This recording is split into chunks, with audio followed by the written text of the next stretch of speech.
So now we are at Tall poppy Tall and small poppy.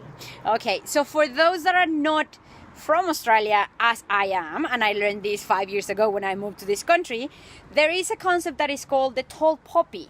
So for the rest of the world, Moira, please tell us what it is and how that concept, or like culture, could you say that is a cultural belief, affects the innovation in this country? So tall poppy is that idea that if you keep doing really good things and you become visible over the top of all the other little flowers in the garden, someone's going to come along and chop your head off. And so the poppy, which has got to the highest point, will lose its head. And so being cut down and being vilified and not being supported is a real phenomena, and it is a cultural phenomena. And I think for women, for female founders, this is really true as well, where you often will be doing really great work, but you're not getting the support that you really need or being cheered on.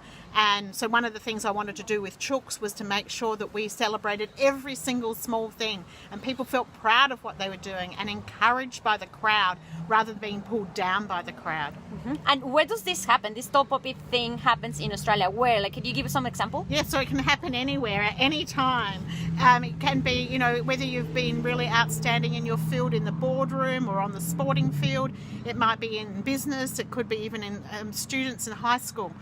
If you stand out too much from the crowd, you have you're running the risk of being pulled down to fit in and to conform. And why that really makes a difference then for people who are innovators and entrepreneurs is that, that's what you do. You're standing out from the crowd. And so once you stand out from the crowd, you are running the risk of becoming a tall poppy. So let's just create a whole field of tall poppies and nobody will even notice that you're there, is one way of thinking about it. So that's one way of not having the tall poppy stopping us. Number two, what would you do to not let this belief stopping Australian ecosystem? Be proud of being unique and special and make that your trademark. Make your fact that you are different and you are setting yourself out from everyone else. Don't be afraid of that. Number three? And number three, I think, again, I would be really saying find some other tall poppies that you can be friend with. Get a really good network together.